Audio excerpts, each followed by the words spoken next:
प्यारे बच्चों, पिछली वीडियो में हमने वाक्य किसे कहते हैं, वाक्य के अंग क्या होते हैं और रचना के आधार पर वाक्य कितने प्रकार के होते हैं, हमने पिछली वीडियो में ये आपको समझाया था। आज हमें आपको जो है इस वीडियो में समझाएंगे कि अर्थ के आधार पर वाक्य के कितने भेद होते हैं। पहले रचना के आधार पर थे कल, जो पिछली वीडियो थी।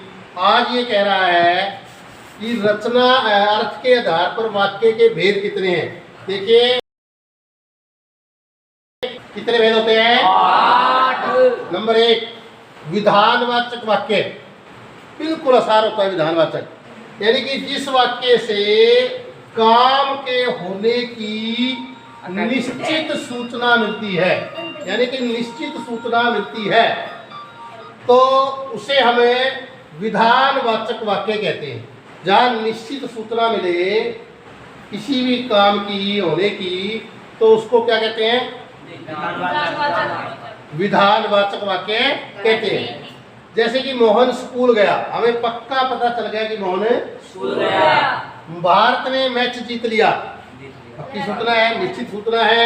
मैं कल हिसार गया था। यानी कि जहाँ जिस वाक्य से काम के होने की निश्चित सूचना मिलती है, उसे विधानवाचक वाक्य कहते हैं। अब नंबर 2 देखिएगा। नंबर 2 कह रहा है कि निषेधवाचक वाक्य। निषेधवाचक वाक्य क्या होता है? जिसके अंदर नकारात्मक वाक्य हो। नकारात्मक मतलब जिसके अंदर नहीं हो, नहीं का भाव हो कि मैं खाना नहीं खाऊंगा, मैं स्कूल नहीं जाऊंगा, ठीक है, मैं वहाँ नहीं जाऊंगा, ठीक है, मैं पढ़ूंगा नहीं, मैं खाऊंगा नहीं, मैं पीऊंगा नहीं, मैं खेलूंगा नहीं। यानी कि जहाँ पर नहीं नकारात्मक वाक्य, जिस वाक्य में काम का न होने का पता चले, उसे क्या कहते हैं? निषेधवाचक। जैसे रमेश कभी झगड़ा नहीं करता, तो ये क्या है? नहीं। आज मैं स्कूल नहीं जाऊंगा, तो ये क्या आ गया? नहीं। ये भी नहीं, तो इसलिए वाक्य कौन सा हो गया? निषेधवाचक। और अगला नंबर 3 देखिएगा। नंबर 3 है जी प्रश्नवाचक वाक्य। जैसे कि पता चल रहा है कि जिस वाक्य से प्रश्न का बोध होने का पता चले, यानी प्रश्न पूछने का पता चले, और यह वह प्रश्नवाचक वाक्य कहलाता है। जैसे क्या, कौन, कब, कहा, ये आदि शब्द उसके अंदर आते हैं।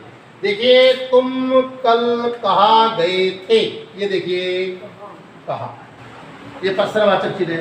एक निशानी इसकी ओर है। कई बार पेपर में आएगा कि ये वाक्य कौन सा है। इसके पीछे देखो ये लगा हुआ है कड़छी का निशान, इसको प्रश्नवाचक चिन्ह कहते हैं। दरवाजे पर कौन आया, कौन का मतलब है प्रश्नवाचक है, और इसके लास्ट में क्या लगा हुआ है? प्रश्नवाचक चिन्ह लगा हुआ है। अगर पेपर में कल आ जाए कि दरवाजे पर कौन आया है भाई, इसका प्रश्न, ये कौन सा भेद है वाक्य का, कौन सा है ये वाक्य, तो आपको ये निशानी कर लेनी चाहिए कि ये वाक्य कौन सा है? अब पूछूंगा मैं। इसके बाद विस्मयादि बोधक वाक्य। जिन वाक्यों में घृणा यानी कि नफरत, आश्चर्य, प्रशंसा, खुशी, दुख, तिरस्कार यानी बेइज्जती, अपमानित आदि मन के भाव का पता चलता है, उसे विस्मयादि बोधक वाक्य कहते हैं। जैसे ये देखिए अब आ के जो ये निशान लगा हुआ है, ये वाला, ये है जी विस्मयादि बोधक चिन्ह। ये होता है जी विस्मयादि बोधक चिन्ह। जैसे आ, हाय, छी, ये सारे के सारे क्या है? शाबाश। अरे ये सारे के सारे विस्मयादि। अरे कितना लंबा सांप, यानी कि आप देख रहे हैं कि भी बड़ा आश्चर्य हो रहा है आपको। छी छी छी छी, कितनी गंदी बातें करते हैं आप, देखिए और कितना गंदा लड़का है, ठीक है ना। ये सारे के सारे इसका निशानी यही है जी, आ। जैसे ये आ गया, ये आ गया, ये आ गया, यानी एक पूर्ण विराम उसके नीचे जी, ठीक है। कितना सुंदर दृश्य है। हाय, मैं मर गया। छी, कैसी गंदी बातें करता है, ठीक है जी। ये आपका चौथा हो गया। 5वां आज्ञार्थक। आज्ञार्थक नहीं, आज्ञार्थक कह दो या आज्ञावाचक कह दो, एक ही बात है। आज्ञावाचक, जैसे कि नाम से पता चल रहा है आज्ञा देना, जिस वाक्य से आज्ञा का पता लगे, प्रार्थना का पता चले, उपदेश के बारे में, अनुमति परमिशन लेना है उसका पता चले, वह आज्ञावाचक वाक्य होता है। जैसे देखिए, तुम बाहर जाओ, क्या किया है? आज्ञा, तुम बाहर जाओ, ठीक है। आप आ सकते हैं, क्या दे दी? अनुमति, परमिशन दे दी। कृपया आप मेरा थैला पकड़िए, क्या किया है उसने? प्रार्थना की। अब देखिए प्रश्न उसका भाग नंबर 6 का बहुत ही आसान है। इच्छावाचक वाक्य, जिस वाक्य से इच्छा, आशीर्वाद, शुभ कामना का पता चले वह इच्छावाचक वाक्य होता है।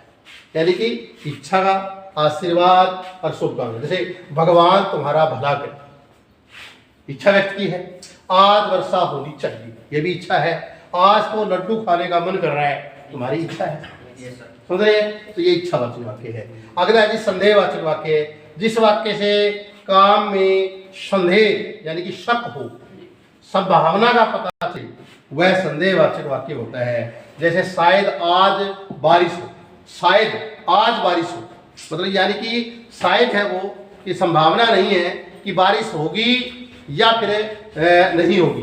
तो ये देखिए, और यह पत्र लड़के ने लिखा होगा, पता नहीं लिखा होगा या नहीं होगा, यानी शक है, हमें संदेह है, तो यहाँ क्या होगा? संदेहवाचक। अगला है कि संकेतवाचक, जिस वाक्य में एक काम का होना दूसरे काम के होने पर निर्भर करता है। यानी एक काम तभी होगा जब दूसरा काम होगा, तब होगा। देखिए जैसे कि यदि राकेश पढ़ता तो फैल नहीं होता। पहला काम क्या था? राकेश पढ़ता, तो फैल नहीं होता। फिर एक काम ये होएगा तभी तो वो अगला होगा। वर्षा होती तो अच्छी फसल होती। यानी एक काम का होना दूसरे काम के ऊपर क्या कर रहा है? निर्भर कर रहा है। अब देखिए, हम आपसे अभ्यास के प्रश्न में पूछेंगे कि भाई आप बताइए कि वाक्य कौन सा है। आप खड़े पूछेंगे, हमने हाथ ऊंचा करना है। पहला वाक्य, आह कितना सुंदर दृश्य। हाँ, खड़े होगा, विश्ववादी, क्योंकि आह का ये है जी, ये वाला। यस सर, सीधी सी निशानी आप याद रखो, ठीक है। तुम्हारा क्या नाम है? हाँ बताइए। हाँ, क्योंकि क्या, कब, क्यों, और एक इसकी निशानी यह भी है, इसलिए ये प्रश्नवाचक बन गया। यह काम कर दीजिए, ये क्या हुआ? इच्छा, आपने प्रार्थना की। शायद लड़की घर पर है, शायद, पक्का मेरा भाई, शक है ये। घर जाओ, क्या उसने भोजन नहीं किया, खेद है। रोगी उठ सकता है। यदि आप समय पर स्टेशन पहुंच जाते तो गाड़ी नहीं छूटती। यदि, यानी एक काम दूसरे के ऊपर निर्भर है, तो क्या हुआ? अच्छी तरह आपको समझ में आ गई?